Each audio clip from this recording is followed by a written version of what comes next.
अऊज़ु बिल्लाहि मिनश्शैतानिर्रजीम बिस्मिल्लाहिर्रहमानिर्रहीम। रजब के महीने में फरहान अली वारिस ने मनक़बत के नाम पर एक चीज़ गाई, जिसके बाद सोशल मीडिया पर बहुत शोर उठा और फिर कुछ दिन बाद झाग की तरह बैठ गया, जिससे फरहान अली वारिस को कोई नुकसान नहीं हुआ बल्कि उल्टा फ़ायदा हो गया। वो कहते हैं ना कि होंगे बदनाम तो क्या नाम ना होगा। ऐसे सब फनकारों को ये बात समझ में आ गई है कि हम जो भी करें हमें कोई रोकने वाला तो है नहीं। कुछ दिन लोग शोर मचाएंगे और फिर भूल जाएंगे। उल्टा जो भी चीज़ स्कैंडलाइज या क्रिटिसाइज होती है उसका फ़ायदा ही होता है। हर एक सर्च कर करके वीडियो देखता है और देखते ही देखते वो वीडियो वायरल हो जाती है।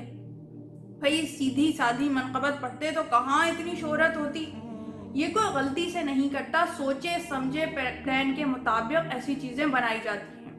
अगर गलती हो गई होती तो फ़ौरन इस गलती पे नदामत और पशेमानी का इजहार किया जाता और कौम से माफ़ी मांगी जाती, मगर ढीठ पने का ये आलम है कि माफ़ी मांगना तो दूर की बात, कोई वजाहती बयान भी नहीं दिया गया और वीडियो मिलियंस ऑफ व्यूज़ के साथ यूट्यूब पे आज भी मौजूद है और इससे हासिल होने वाली हराम की कमाई खाई जा रही है।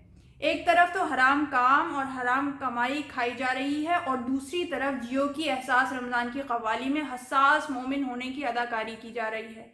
क्या हो गया है हमारी कौम को? ऐसे दोगले लोगों को आड़े हाथों क्यों नहीं लेती? कुछ लोगों को हराम का लफ्ज़ बहुत भारी लगा होगा। तो जनाब, ये जो मनक़बत नुमा चीज़ गाई है, इन्होंने ये शरीयत की रूह से गाने की तर्ज पर होने और तौहीने अहले बैत का सबब होने की वजह से मुतलक़न हराम है। हम अहले बैत की शान अक़दस में अपनी कोशिशों काविश पेश करते हैं। फरहान साहब, आप दिल पे हाथ रख के खुद से सवाल करें कि मौला अली अलैहिस्सलाम आपके इस काम से खुश होंगे या गमगीन? अल्लाह खुशनूद होगा या गज़बनाक? आपको गुलकारी का शौक़ है तो आप उस फील्ड में चले जाइए, अदाकारी का शौक़ है तो उस इंडस्ट्री में अपना लोहा मनवाइए, लेकिन बराह करम शियत का चेहरा मस्ख मत करें। आपको इमाम अलैहिस्सलाम का ये फरमान याद रखना चाहिए कि अल्लाह से डरो और हमारे लिए जीनत का बाइस बनो और हमारे लिए बाइस नंगोआर मत बनो।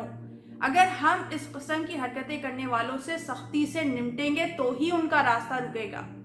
प्यार से तो सबने बहुत समझा लिया, इसी तरह इन्हें एहसास होगा कि ये कौम और उलमा के सामने जवाबदेह हैं और अकाउंटेबिलिटी पैदा होगी, वरना इसी तरह कोई भी टॉम डिक एंड हैरी आके अपने मकासद और मफाद के लिए दीन का मजाक बनाते रहेंगे।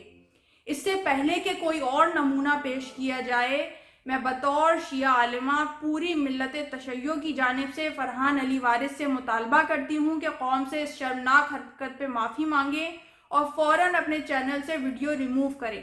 और अगर ये 15 रमज़ान से पहले ऐसा नहीं करते तो पूरी कौम से दस्तबस्ता गुजारिश है कि आने वाले अय्याम विलादत और शहादत में पूरी कौम मुकम्मल तौर पे फरहान अली वारिस का सोशल मीडिया पर बायकॉट करे और इनका मजालिसों में आना बंद करे। वाखिर दावाना अनिल हम्दुलिल्लाहि रब्बिल आलमीन।